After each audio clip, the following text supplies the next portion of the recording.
Welcome to the Creator's Journey with the Halfling and the Spaceman. We love talking to creators about their journeys, and today we're happy to have Rick Cutler.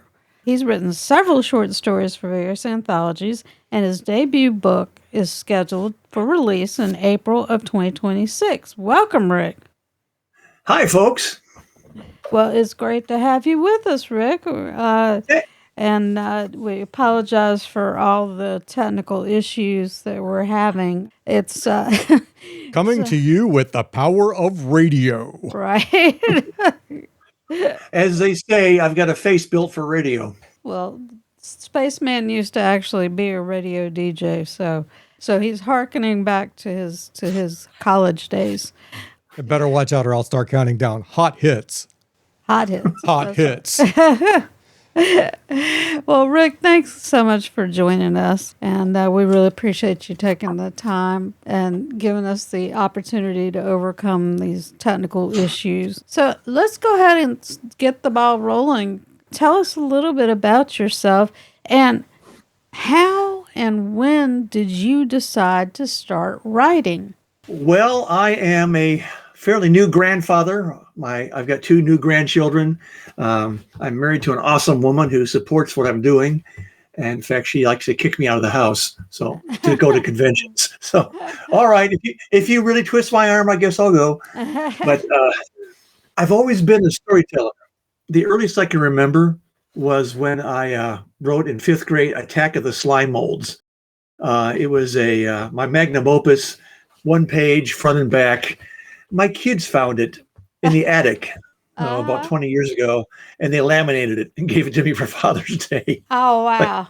How about that? So I was like, where did you find this? And what else did you find? But I guess I've always had that creative spark and always been a storyteller. In high school, I would write my own comic books. Sometimes I'd write ones about teachers who were superheroes. And strangely enough, as a writer, I hated doing research when I was in high school. Hated it with a passion. So what I would do is I would, like the night before a paper in chemistry was due, I'd write a comic book called The History of Chemistry. Rack it off in, a couple hours, hand it in, I'd get an A. And I was like, seriously, you gave me an A for that? Okay, let me do it again. And my English class, 11th grade, we were studying Shakespeare. Instead of writing a project or a paper or anything like that, I wrote Romeo and Juliet as a comedy instead of a tragedy. I was about to say.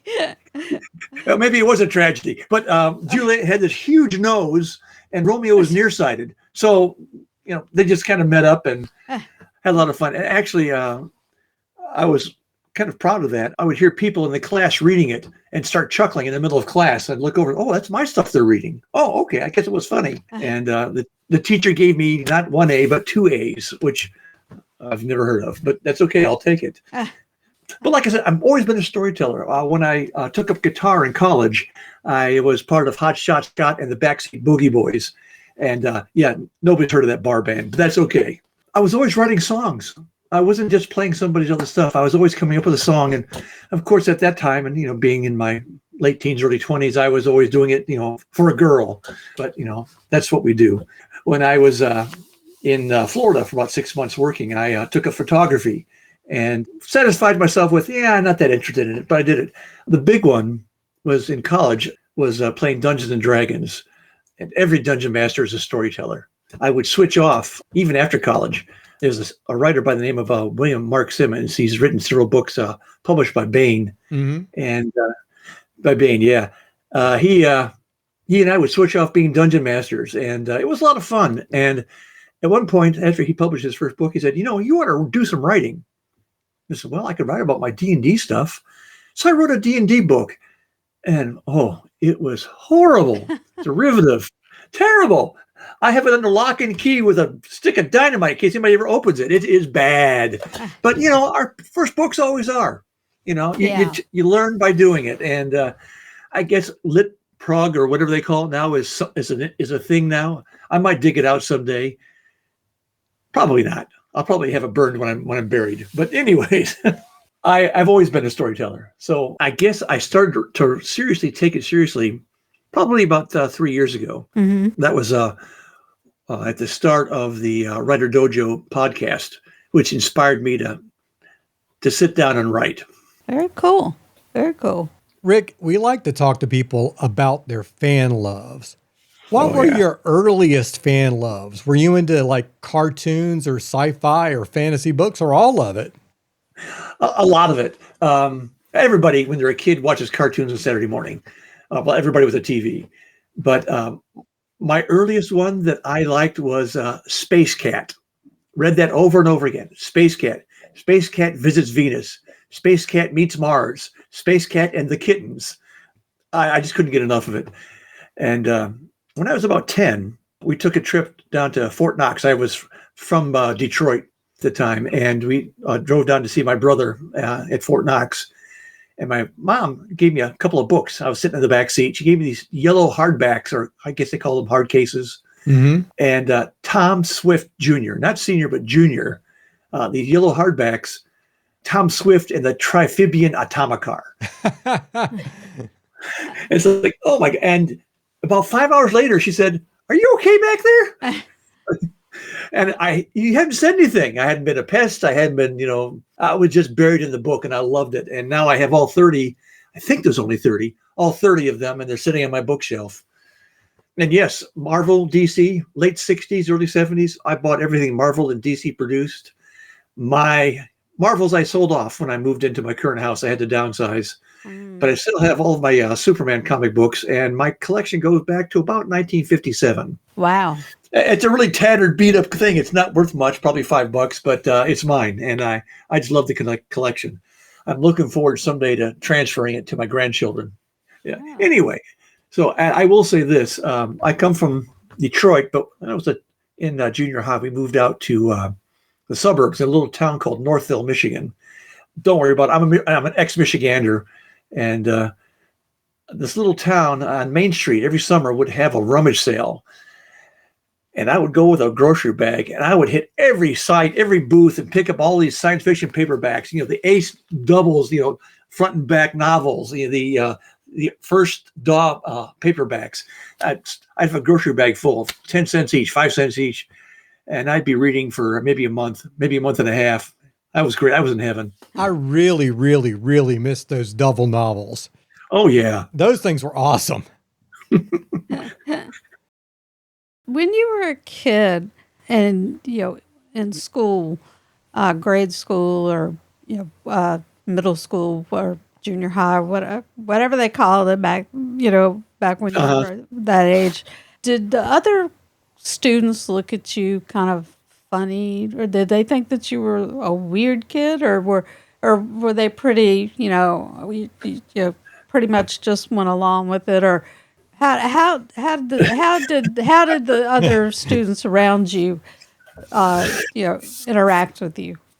Yeah, they thought I was a nerd.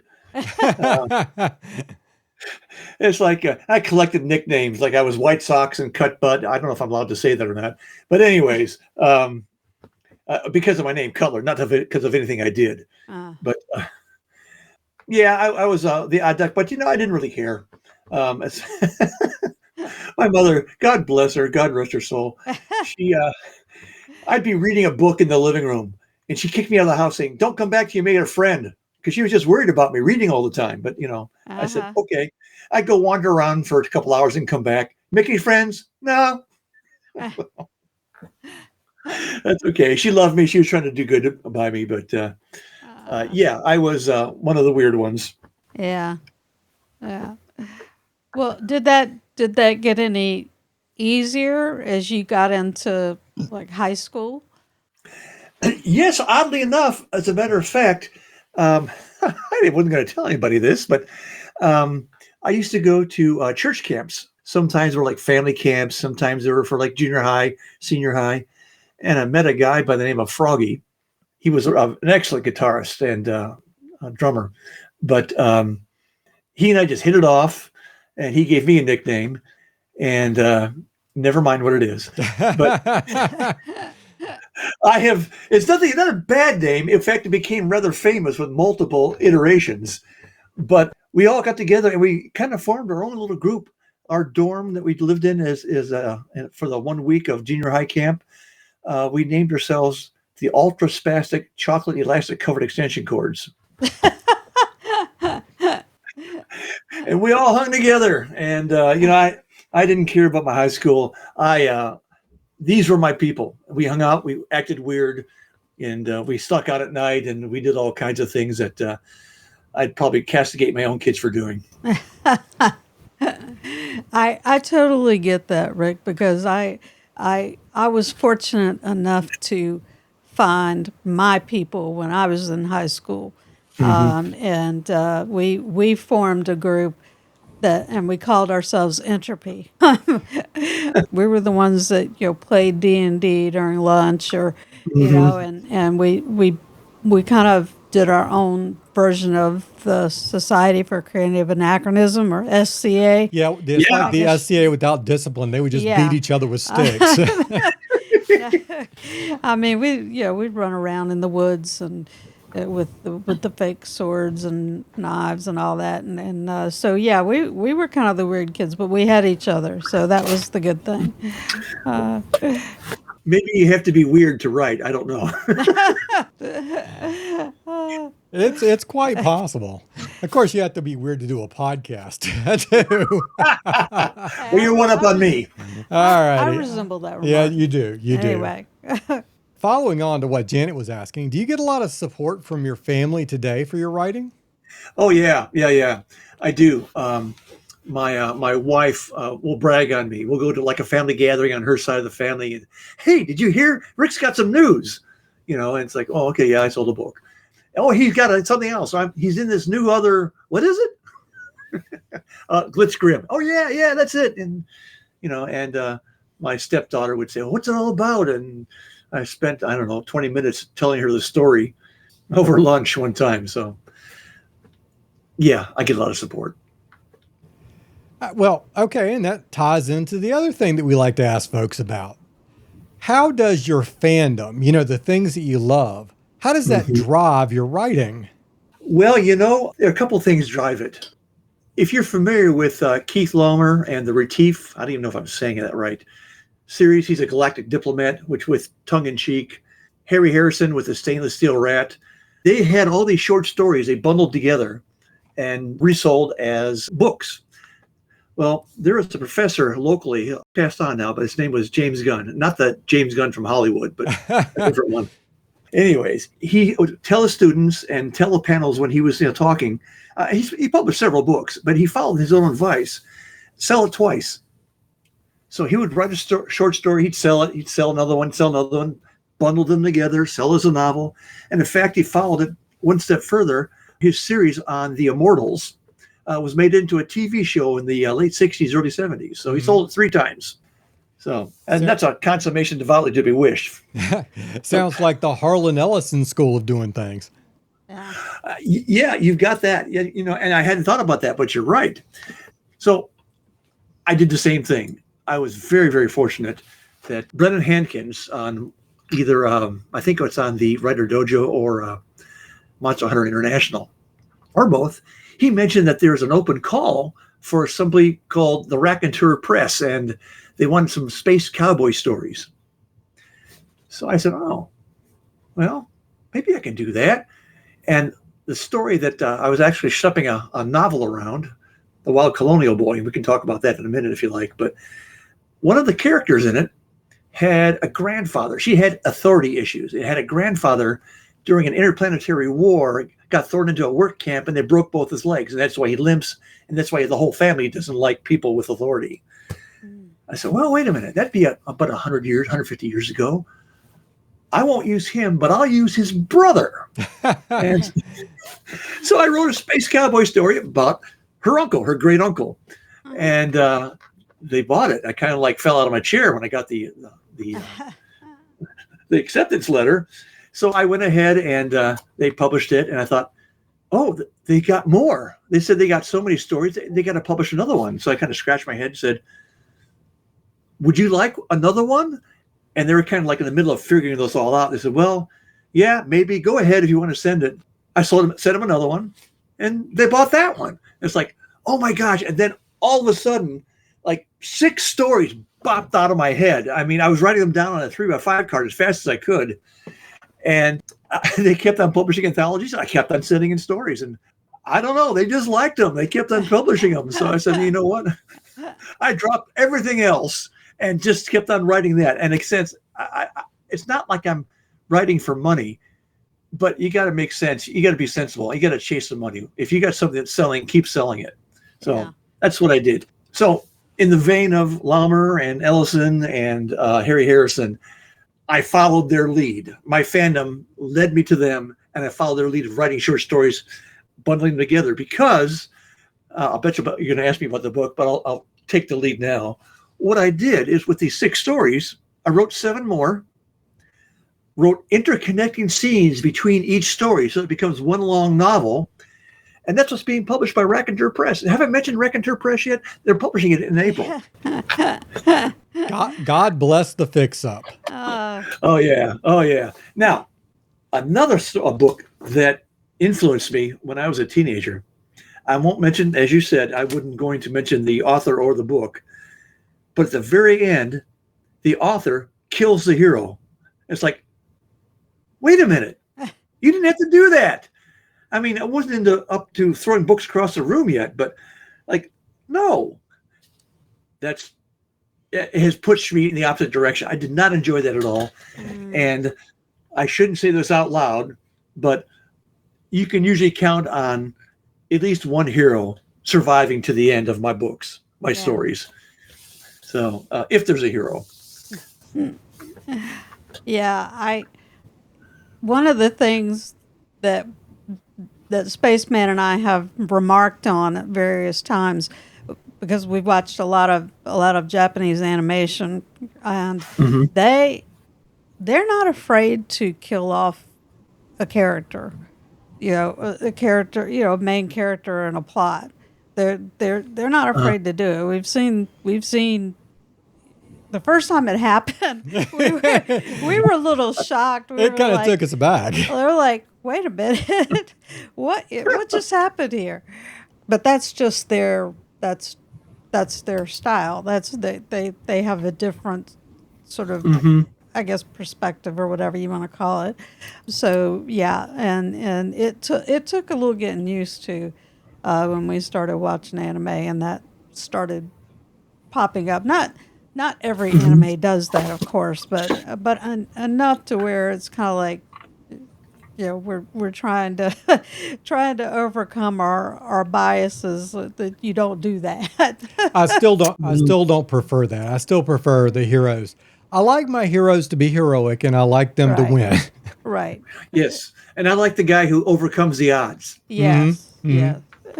Well, let's go back for a second, and because you started sort of answering what my next question was going to be, which was, can you tell us what you might be currently working on, or or a little bit about the book that you've got coming out? And I know you've just sort of explained a little bit, but you've talked about the book that you've got coming out, where you've got these short stories that are all put together by scenes that you've woven together to make them a novel. So what's after that? Well, I mentioned The Wild Colonial Boy, which is I wrote that book. It's a novel, and I've got it someplace looking at, hoping folks will take it. But the movie The Quiet Man with John Wayne and Maureen O'Hara?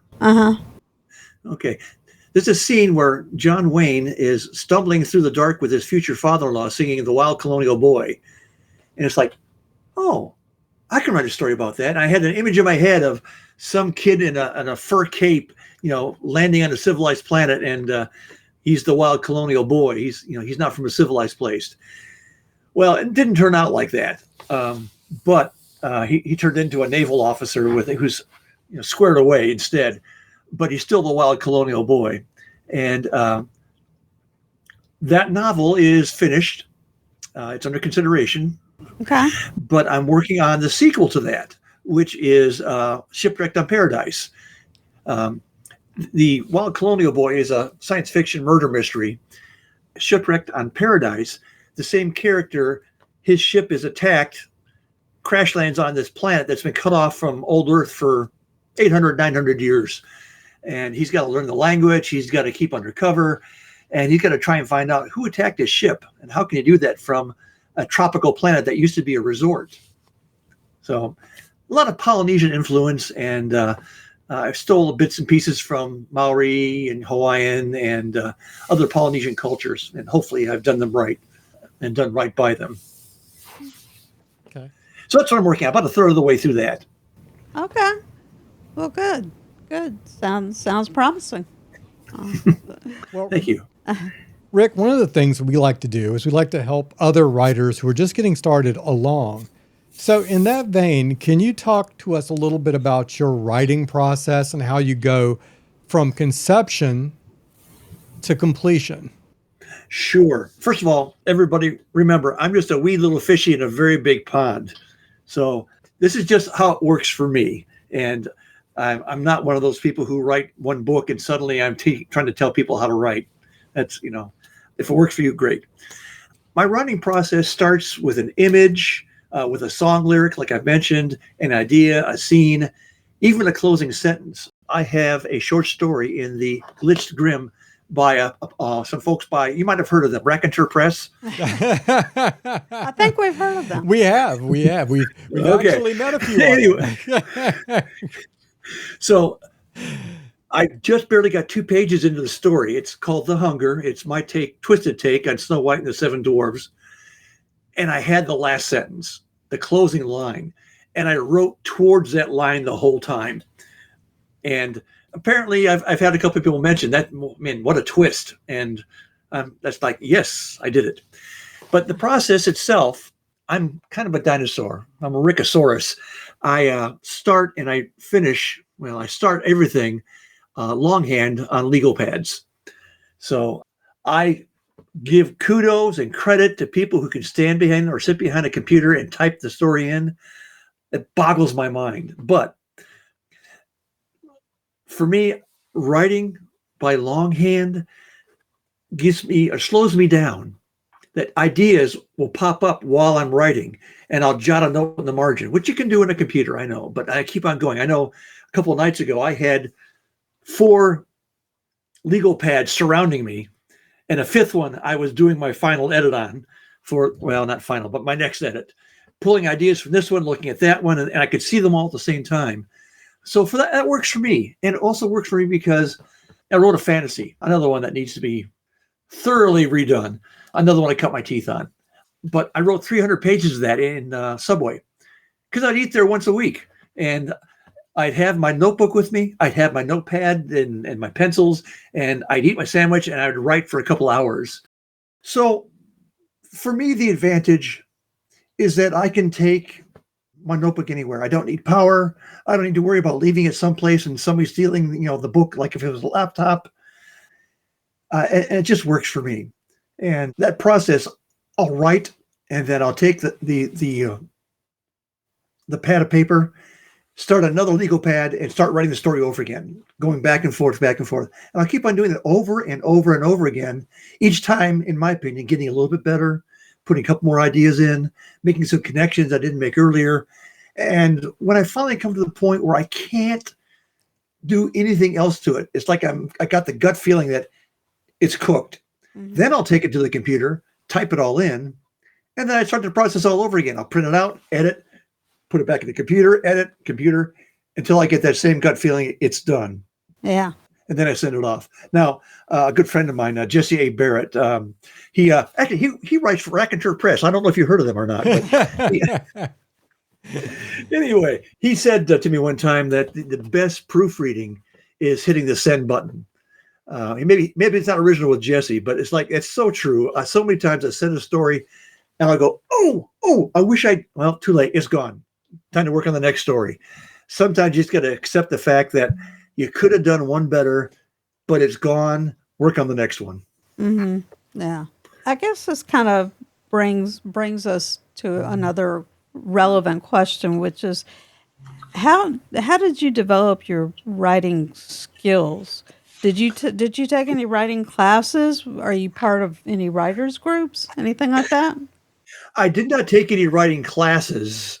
Um, I mean, I had 11th grade English class called creative writing, and I swear I wrote a werewolf story, but I can't remember what it is or where it is. But anyways, um, So it's a werewolf story. yeah, it's werewolf. Where? I should probably ask my kids. They probably found it in the attic. But anyway, Well, Warren Zevon might want. Yeah. yeah. But I was part of a writers group. It had a pretty steady cast of about 5 or 6 people. One was two of them were published, and I did a lot of my baby steps there, which was good. So I took my baby steps there, and it was good for a time, but there was a hiatus for a while when I was getting married and some other things. And after a couple of years, I went back to the group, and one of the literati there said, well, you can only use one exclamation point per story. And at that point, I realized, they aren't really my people, because I have lots of exclamation points. Mm-hmm. So where did I go? What was my next step? My next level up was the Writer Dojo. Steve Diamond, Larry Correa. If folks have not heard of them or have not seen the Writer Dojo, the podcast itself is on hiatus as they work out through some writing and deadlines and things like that, and outside job issues. But they have, I think, like 7 seasons. I listened to every one of them from the beginning, and it's like, wow. They talk the nuts and bolts. They talk low level. They talk high level. They talk genre. As a matter of fact, when I wrote the story for Glitch Grim, I went back and listened to the horror episodes because Steve is really good at it. Mm-hmm. So that really has been my level up, and especially the advice they said to take your writing seriously. Don't treat it like a hobby. If there's nothing wrong with treating it like a hobby. If you're enjoying it, keep doing it. But if you want to be published, treat it like a business. Their example was a plumber can't say, I don't have the muse today. I just can't plumb. An accountant can't call in and said, I'm sorry, my muse isn't talking to me. My accounting muse, I'm going to take the day off. Right. So when I started doing that and disciplining myself and trying to write every single day, that really accelerated my writing. That and I'll be honest, sometimes it's just luck. If you're lucky, you'll find a press. Kind of like what's that group? Those people, Raconteur. Yes, those guys. Yeah. Maybe you'll get lucky and find somebody like them. Halfling, I'm beginning to believe that I might need to dust my keyboard off and write a story for Raconteur Press. Raconteur Press. Yes, you will be happy you did. I will be honest. Now, maybe you've been published before, but my first time. Oh, I don't know. You may need to edit this out, but the first time when I got my acceptance, it was better than sex and it lasted longer. So, I mean, cut that out if that's not appropriate.